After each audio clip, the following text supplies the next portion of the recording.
This morning we have taken a bit of a deep dive into the reaction to this police union employees general, President Shane Pryor, and his acceptance of what's being criticised as a subpar enterprise agreement. That's putting it politely from some of the messages I've received.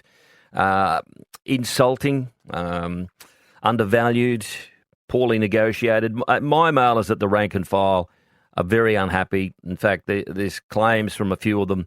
The EB is not only going to be rejected in September, but a vote of no confidence will be put forward about the presidency of the Queensland Police Union.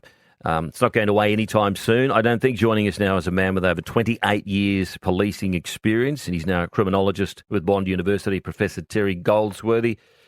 Good morning. Nice to talk to you again. Yeah, good morning, Bill.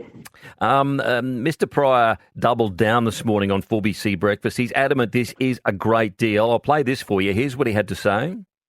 Now, I know you're very fast-paced, Peter, but can you just bear with me for a moment? Because I'm going to give you some figures here. Yeah. A first-year constable today with operational shift allowance of 21% is on $91,023. Yep. By the end of the agreement, they're on $110,530. Now, over the life of the agreement with the general duties retention payment, they make $54,794. Now, I don't know about you, but that is good coin. So how do you think this enterprise bargaining agreement stacks up? Is it adequate? Is it where it's supposed to be? Yeah, look, I think it's where it's supposed to be. I mean, I think our police are well paid. They have good working conditions. And, you know, I just put that in context. The last EB in 2022, I think, was extraordinary in terms of the deal that Ian Levers negotiated. So over 3 years, he got an 11% increase plus a cost of living increase on top of that if CPI went up above certain levels. So bear in mind that was just after COVID. You know, most industries were lucky to be getting 2% per year, and the police got 4, 4 and 3. So I think there's a hangover from that agreement that police thought they were going to get the same, and the reality was that was never going to occur. The other thing that's changed is that in 2002 you had a Labor government on its last legs. They had to be careful how they negotiate with the union. You've now got an LNP government in its first year of a 4-year term, and perhaps they didn't feel the need that they had to, accommodate the demands of the union as much because they're in a more powerful position. But in essence, I think the EBA is good. I think it's problematic in terms of the $8,000 payment is only going to certain officers. And from my reading of comments and speaking to police, as I do regularly when I see them, is it's extremely divisive that some get the $8,000 and others don't. And it really devalues, if you're not seen as what they term a frontliner, according to the President, your contribution to policing in Queensland is devalued to the sum of $8,000. Is that why, I've received messages and texts as well, is that why there's such a mix of reaction, and there's a lot that are disgruntled and feel like they've been sold out, and because Mr. Pryor rejected it and now it's back on the table and being trumpeted as the best deal, you should accept it? Is that why the reaction is so sharp from some? Yeah, I think it is. There's a poor communication there. You know, it was a good deal, then it's a bad deal. The details of the deal have been confusing to the membership as to what was happening. As I said, I think the $8,000 payment is extremely divisive, and you've now got police fighting police. You just have to read the comments on the Courier Mail stories to see that. The other issue you've got circulating in the background is Pryor's position himself. He's an interim president. But the problem is he's an interim president for some 3 years. They're not going to an election to 2027 or 6, is my understanding.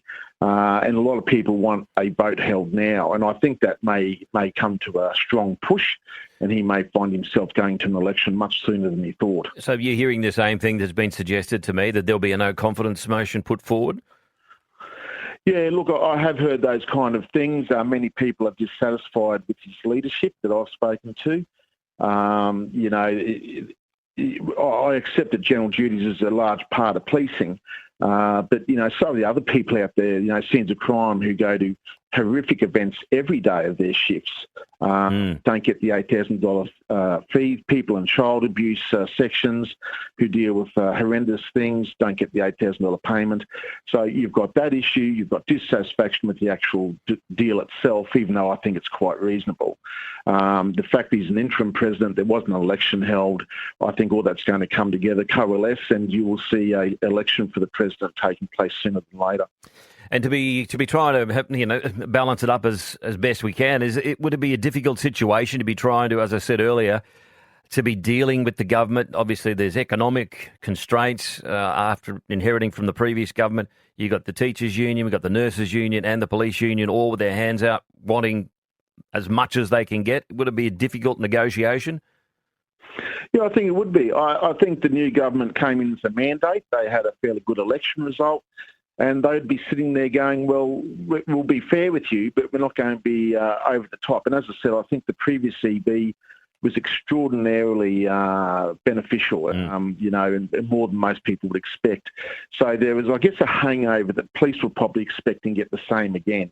And I don't think that was ever going to be the case with the new government, the financial situations we find ourselves in. And I think what we've seen now is a return to reality of what a good EB pay deal looks like. All right, just finally, do you think Shane Pryor, the president, will survive this? If I was a betting man, I think he might be going. I get the sense there's a lot of anger there, and the fact that he wasn't elected in an organisation that likes to have a say in who's running it will be the issue. And he may run for election and get re-elected if they hold one. I don't know. I don't know who the competition is these days in the union. But certainly I think he'd be well advised to open up and go to an election. If he tries to hang on to power and deny what the membership want, I think it'll get very messy. Nice to talk with you again. Thanks very much for your time, Terry. Thanks. Hi, I'm Conrad Marshall, and we're back with Season 5 of Good Weekend Talks. In-depth chats with fascinating people like Elena Dokic,